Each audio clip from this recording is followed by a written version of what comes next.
Ladies and gentlemen, what's good? We're back with another Bobby Reacts video. Hope you guys are having a fantastic day today. The balance changes are here. There is a lot of them. Like, this is potentially the biggest balance changes that we've ever seen in Call of Duty Mobile. Obviously, you guys already know that persistence is getting nerfed, but they're buffing and nerfing so many different guns. I'm really excited for it. Make sure to drop a like down below. Just an FYI, I will be streaming Apex Mobile over on my More Bobby channel after this goes live, so if you guys want to check it out, link will be in the description.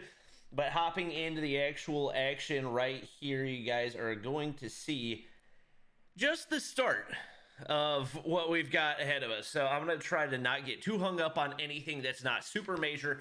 First thing up at the top, they are buffing the mess out of a whole lot of ARs and actually a couple shotguns as well.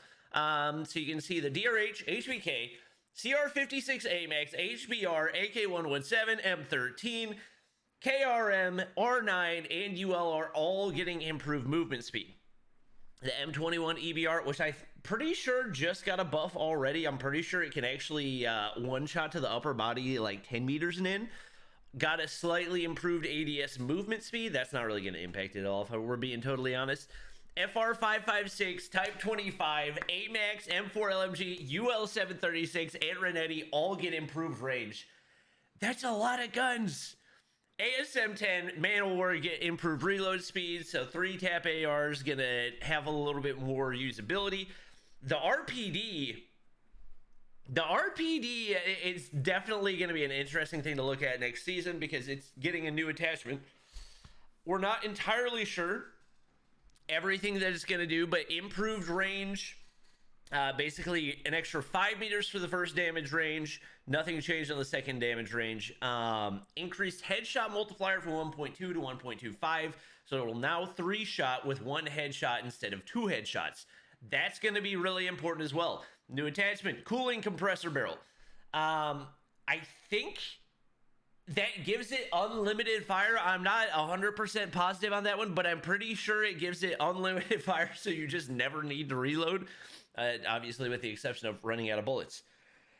Vertical recoil reduction, range increment, hit flinch reduction. They did slow down the movement speed, and they did make the ADS bullet spread accuracy worse. So a little bit of nerf on there, but a whole lot of buff. HBR A3, improved range. Thunderbolt Sling now improves hip fire accuracy. So they really want for the HBR to be better. I'm going to have to make so many different freaking videos on all the buffs and nerfs that we're getting. KN44, improved range, improved headshot multiplier. So the KN44 is going to be looking better now as well. Moving over to the other side, we're still like maybe a quarter of the way done. Peacekeeper, they keep buffing this thing. They will not stop buffing the Peacekeeper until it's meta. Improved range does not apply to the rapid fire barrel, so more than likely that's going to be the... not the long range barrel, the task force barrel. That's going to be the one that you're going to want to use on that. Base mag size improved. Double stack mag improved reload speed bonus. So the Peacekeeper getting better. Hades improved range, crossbar attachments, now improves hip fire accuracy.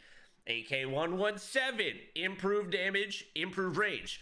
Anytime you see improved damage and range, that's always a really good sign for the gun. So AK117 could become meta. Improved chest and lower arm damage multiplier. Improved reload animation. They did slow down the reload speed. I don't think that's going to be a huge factor. Same buffs going for the LK. Improved range, improved damage. Improved the accuracy of the first few shots, and improved the chest and arm multiplier. So once again, a lot of guns that are going to look a whole lot better. Most of them are ARs. You guys know the GKS is my favorite gun in Call of Duty Mobile. Adjusted range. Don't know what adjusted means. Adjusted damage, once again, don't know what it means. Could potentially mean that it's easier to 3-tap, which would be kind of crazy. I don't know what else they would do for the damage on it, because if they're not changing the rate of fire, then it's not really going to be an effective buff for the GKS, unless it can somehow 3-shot now, which would be crazy. Improved headshot multiplier, improved arm. It already had a really good headshot multiplier, so I've got to think it's going to be able to 3-shot somewhat consistently now, which is going to be kind of crazy. My baby's finally getting a buff. We've been waiting for it for years at this point. Keeping it moving.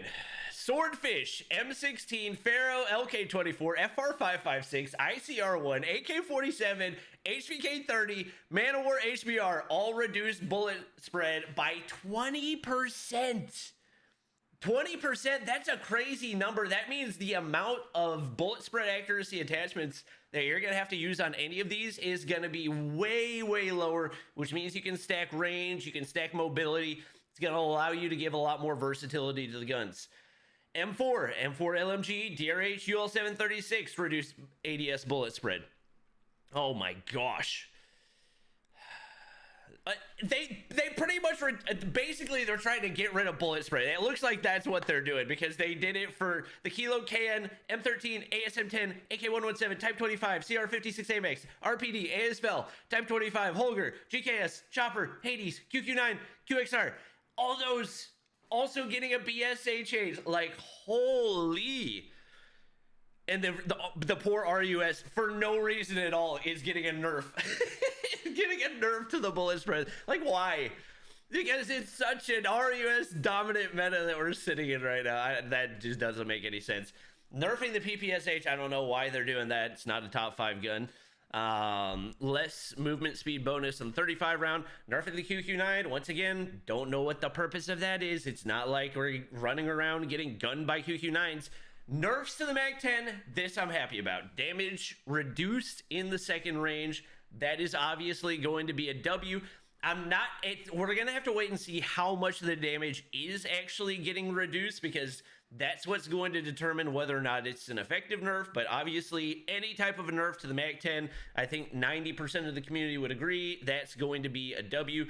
Obviously, the nerf to the steel stock, the combat stock, to be expected as well, because the strafe speed on this thing is still crazy, crazy, crazy.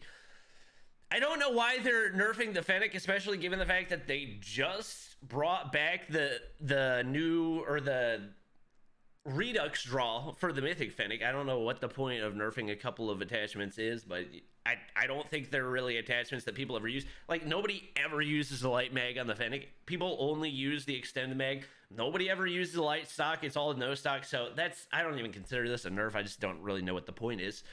MX9 Agile stock ADS movement speed bonus reduced from 40% to 37%. Once again, that just doesn't really feel like a 3% change. In that span of things, doesn't really feel like it's going to change anything. Like, let's cut out the pointless nerfs and maybe put a little bit more effort into the ones that actually matter. That being said, I'm not complaining. Not complaining at all. I'm just like, what's the point of these random nerfs that are not going to change anything?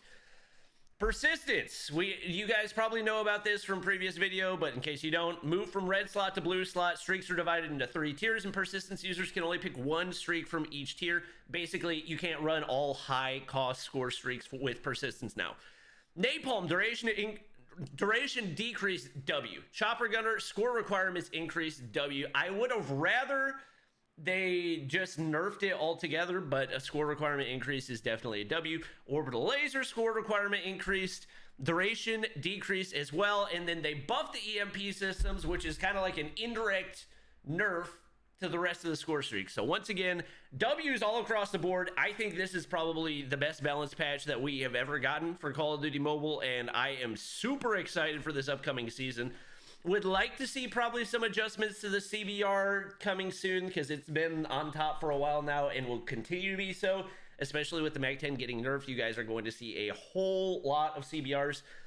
But let me know your guys' thoughts in the comments down below. I know it's a lot to take in, but should be fun to play, and I'll see you guys on the battlefield.